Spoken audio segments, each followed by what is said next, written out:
வணக்கம். இன்றைய முக்கிய நிகழ்வுகள். மின் கட்டண உயர்வை கண்டித்து இந்தியா கூட்டணி கட்சியினர் போராட்டம் நடத்தியதன் எதிரொலி. புதுச்சேரியில் 100 யூனிட்டுகள் வரை பயன்படுத்துவோருக்கு 45 பைசாவும் 100 200 யூனிட்டுகள் வரை பயன்படுத்துவோருக்கு 40 பைசாவும் மானியம் வழங்கி மின்துறை உத்தரவு. வீட்டு வரி, குப்பை வரி, அபராத வட்டிகள், கொரோனா காலங்களில் விதிக்கப்பட்ட வரியினை உடனடியாக தள்ளுபடி செய்திட வேண்டும் உள்ளிட்ட பல்வேறு கோரிக்கைகள் வலியுறுத்தல்.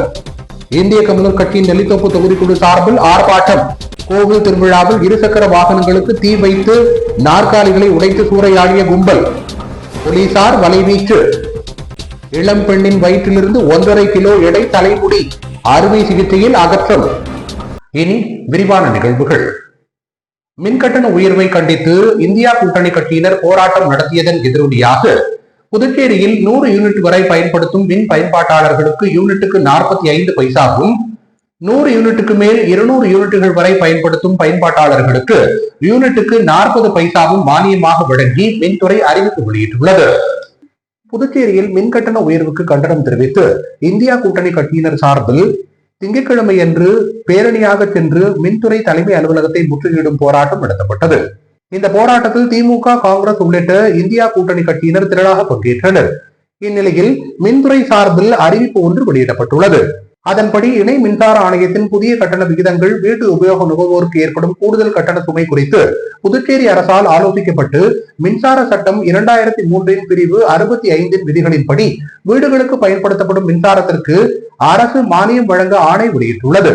அதன்படி அனைத்து வீட்டு மின் நுகர்வோர்களுக்கும் முதல் 100 யூனிட்டுகளுக்கு புதிய கட்டணமான $2.70 45 மானியம் வழங்கப்படும் என்றும், இதன் மூலம் பொதுமக்கள் வீடுகளில் பயன்படுத்தும் முதல் 100 யூனிட் மின்சாரத்திற்கான கட்டணம் கடந்த ஆண்டில் செலுத்தப்பட்ட யூனிட் ஒன்றுக்கு $2.25 என்ற அதே கட்டணமே செலுத்த வேண்டும் என அறிவிக்கப்பட்டுள்ளது.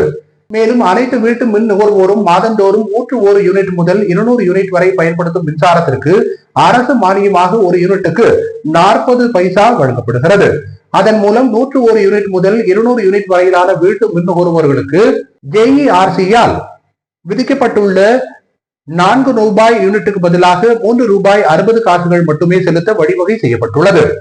மேலும் தற்போது நடைமுறையில் உள்ள மாதம் 100 யூனிட் மின்சாரம் மட்டுமே உபயோகப்படுத்தும் வீட்டு நுகர்வோர்களுக்கு 50% அரசு மானியம் தொடரும் என்றும், அதே போல் விவசாயத்திற்கு பயன்படுத்தப்படும் மின்சாரம் முழுவதுமாக இலவசமாக வழங்கப்படும் என்றும் அறிவிக்கப்பட்டுள்ளது.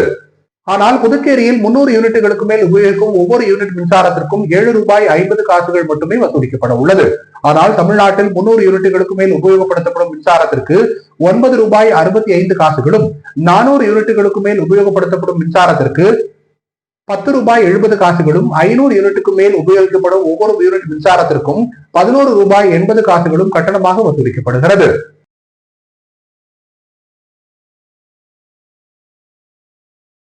வீட்டு வரி, குப்பை வரி, அபராத வட்டிகள் மற்றும் கொரோனா காலங்களில் விதிக்கப்பட்ட வரிகளை உடனடியாக தள்ளுபடி செய்ய வேண்டும் உள்ளிட்ட பல்வேறு கோரிக்கைகளை வலியுறுத்தி இந்திய கம்யூனிஸ்ட் கட்சியின் நெல்லித்தோப்பு தொகுதிக்குழு சார்பில் ஆர்ப்பாட்டம் நடத்தப்பட்டது. இந்திய கம்யூனிஸ்ட் கட்சியின் நெல்லித்தோப்பு தொகுதிக்குழு சார்பில் நெல்லித்தோப்பு விஜயா மெடிக்கல் அருகில் தொகுதி செயலாளர் சதீஷ் பெருமாள் தலைமையில் பல்வேறு கோரிக்கைகளை வலியுறுத்தி ஆர்ப்பாட்டம் நடத்தப்பட்டது. இந்திய கம்யூனிஸ்ட் கட்சியின் மாநில செயலாளர் சலீம் ஆர்ப்பாட்டத்தை துவக்கி வைத்தார். வழக்கறிஞர் கோவிந்தசாமி, நெல்லித்தோப்பு கிளை செயலாளர் ஜெயகுரு ஆகியோர் முன்னிலை வகித்தனர்.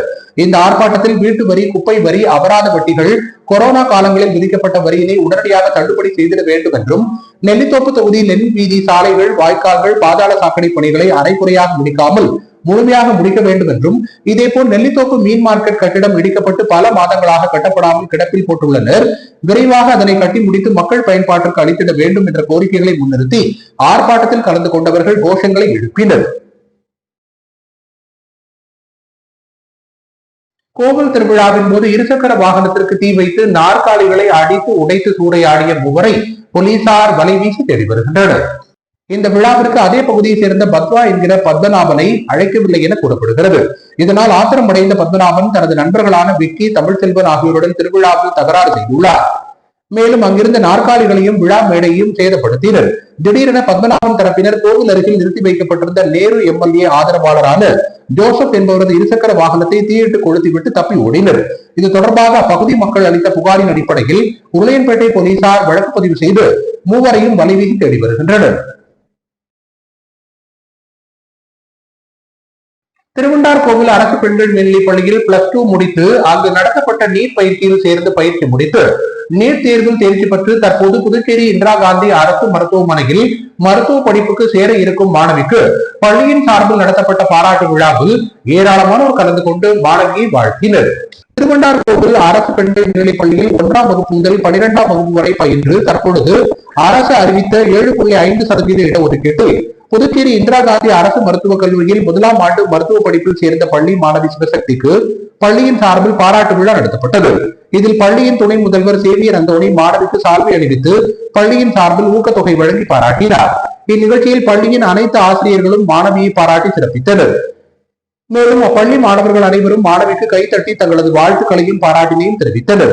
இது குறித்து மாணவி கூறுகையில், கடந்த ஆண்டு திருவண்டார்கோவில் அரசு பெண்கள் மேல்நிலைப் பள்ளியில் 10ஆம் வகுப்பு 12ஆம் வகுப்பு படித்து முடித்ததாகவும் பள்ளிக் கல்வித்துறையின் மூலம் தங்களது பள்ளியில் நீட் தேர்விற்கான சிறப்பு பயிற்சியானது அளிக்கப்பட்டதன் மூலம் அரசு இடஒதுக்கீட்டின்படி இந்திரா காந்தி அரசு மருத்துவக் கல்லூரியில் தனக்கு இடம் கிடைத்துள்ளதாகவும் அதற்கு முழுமுதற் காரணமாக புதுச்சேரி அரசின் முதலமைச்சர் ரங்கசாமிக்கு நன்றியை தெரிவித்துக் கொள்வதாக கூறினார்.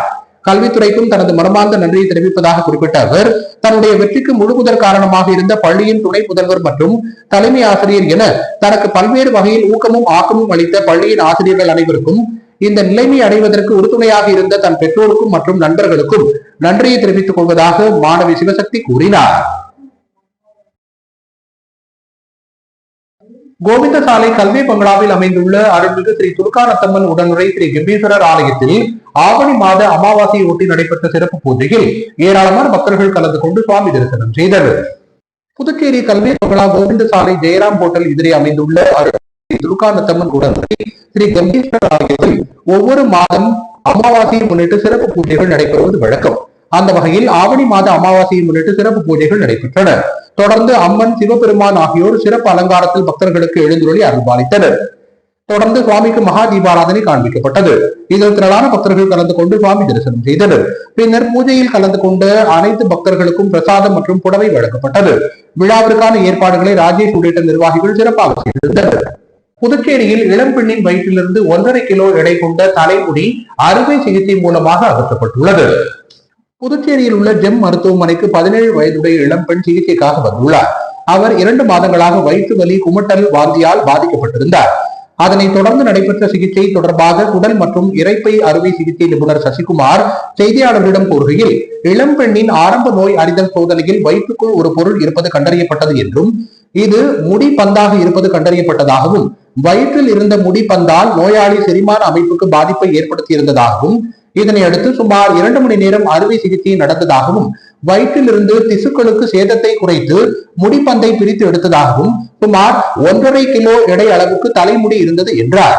இதற்கு காரணம் இளம்பெண் தனது சொந்த தலைமுடியை இழுத்து அதனை சாப்பிட்டு வந்துள்ளார் என்றும் இந்த நிலை ஆண்களை விட பெண்களுக்கு உள்ளதாகவும் இதன் பெயர் டிரைகோட்டிலோமீனியா, இது ஓர் உளவியல் கோளாறு என்றும் மனநல மருத்துவர் ஆலோசனை பெற்று இதிலிருந்து வெளியே வரலாம் என குறிப்பிட்டார். தற்போது அந்த பழக்கத்திலிருந்து விடுபட அந்த பெண்ணுக்கு சிகிச்சை தரப்பட்டு வருவதாகவும் மருத்துவர் கூறினார். எண்டோஸ்கோபி பண்ணி பார்த்ததுல சர்ப்ரைசிங் ஒரு நம்ம முடி வயிறு ஃபுல்லாக வந்து அவங்களுக்கு முடி இருந்தது. அந்த முடி வந்து ஒரு பால் மாதிரி ஃபார்ம் ஆகி அந்த முடி வந்து வயிற்றுக்குள்ள ஒரு பெரிய பால் மாதிரி ஃபார்ம் ஆகி உள்ளே இருந்தது. ஸோ இதுதான் அந்த வலிக்கும் அவங்களுக்கு அந்த வாந்தி வரதுக்கான காரணமாக இருந்ததுன்னு கண்டுபிடிச்சோம். இந்த நோய் பேர் வந்து ட்ரைகோபெசார்னு சொல்லுவாங்க. இது ஒரு சைக்காட்ரிக் கண்டிஷன். இது ஏன் வருதுன்னா, ஒரு சில சைக்காட்ரிஸ்ட் என்ன பண்ணுவாங்கன்னா, பேஷண்ட் என்ன பண்ணுவாங்க, அந்த முடியை தள்ளுகிற முடியை வந்து எடுத்து பிச்சுட்டே இருப்பாங்க. ஆக்சுவலாக ஒரு இம்பல்ஸ், ஒரு ஆக்ட். ஏன் இதை பண்ணுறாங்கன்னு தெரியறது கஷ்டம். ஏன்னு சொல்லுவாங்க, மோஸ்ட் என்ன சொல்லுவாங்க, காரணம் சொல்லுவாங்கன்னா, அந்த முடியை பிக்கிறது ஒரு ஸ்ட்ரெஸ் குறைக்கிற ஒரு ஸ்ட்ரெஸ் பர்சன் மாதிரி அவங்களுக்கு இருக்கும். எப்படி நம்ம ஒரு கோவமோ ஒரு ஸ்ட்ரெஸ் வந்தால் ஒரு நகத்தை கடிக்கிறோமோ, அதே மாதிரி அந்த முடியை பிக்கிறது, அந்த ஸ்ட்ரெஸ்ஸை குறைக்கிறது அவங்க அந்த மைண்ட் அவங்க ஃபிக்ஸ் ஆகிடும். அதனால் அதை வந்து அந்த முடியை எப்பப்பெல்லாம் அவங்களுக்கு கோவம், ஆன்சைட்டி ஏதோ வருதோ அப்போ அந்த முடியை வந்து பிச்சுட்டே இருப்பாங்க. ஸோ இது எல்லாருமே அந்த முடியை வந்து முழுங்க மாட்டாங்க. பிக்கிற எல்லாருமே முடியை முழுங்க மாட்டாங்க. ஒரு 100ல் ஒரு 10-20 பேர் என்ன பண்ணுவோம், அந்த தள்ளுன்னு பிக்கிற முடியை சாப்பிடுவாங்க, முழுங்கிடுவாங்க. அவங்களுக்கே தெரியாமல் அதை முழுங்கிட்டே இருப்பாங்க.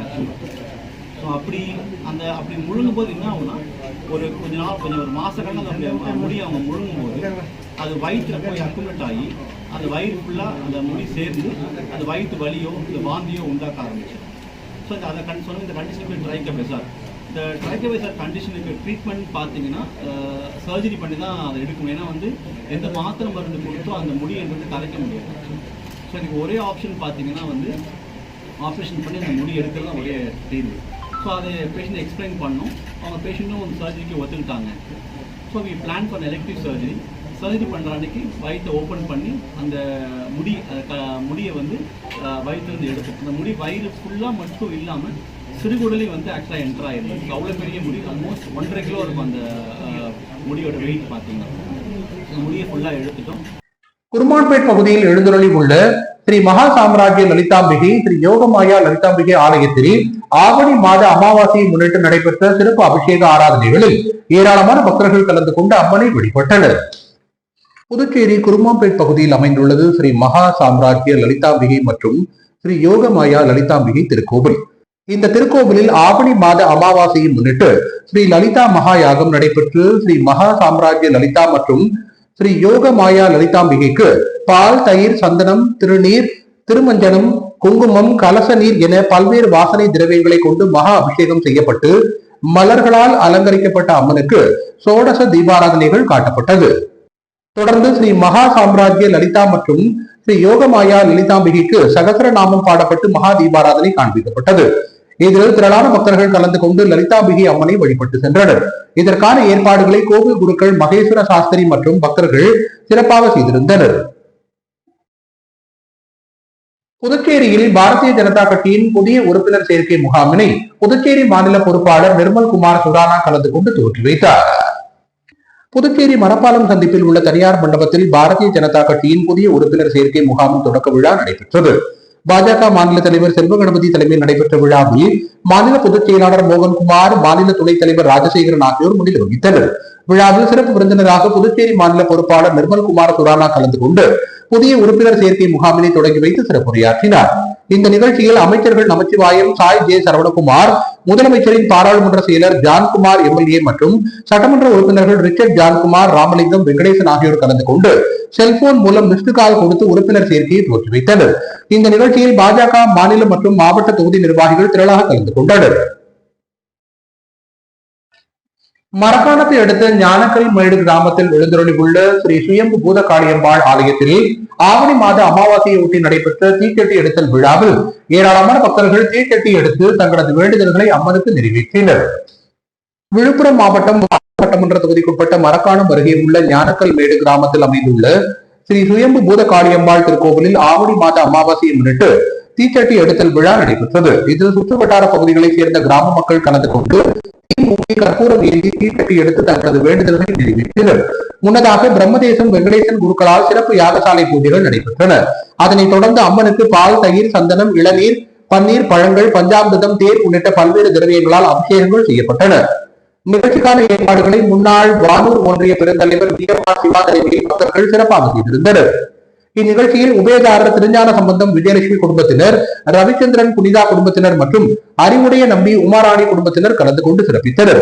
மேலும் இந்நிகழ்ச்சியில் முன்னாள் ஊராட்சி மன்ற தலைவர் துருவை முத்துவேல், முன்னாள் ஒன்றிய செயலாளர் கேடி தனசேகரன், முன்னாள் கிராம நிர்வாக அலுவலர் மணிமாறன், கீழ்கூத்தப்பாக்கம் ஐயப்பன், இந்தலூர் ரகு, அச்சிரப்பாக்கம் சிவகுமார், பருக்கல் ஏகநாதன், அச்சிரப்பாக்கம் புருஷோத்தமன், கொளத்தூர் ரமேஷ், மாவட்ட விவசாய அணி சங்க தலைவர் புதுக்குப்பம் ஏழுமலை, ஓமிப்பூர் பம்பை முத்து, அருள்மிகு ஸ்ரீ சுயம்பு பூத காளியம்மாள் திருக்கோவில் மகளிர் சேவை குழுவினர் உட்பட சுற்றுவட்டார கிராமங்களைச் சேர்ந்த ஏராளமான பொதுமக்கள் கலந்து கொண்டு சிறப்பித்தனர். தொடர்ந்து விழாவில் கலந்து கொண்ட பக்தர்கள் அனைவருக்கும் இரவு உணவு வழங்கப்பட்டது. இத்துடன் இன்றைய நிகழ்வுகள் நிறைவடைந்தன. வணக்கம்.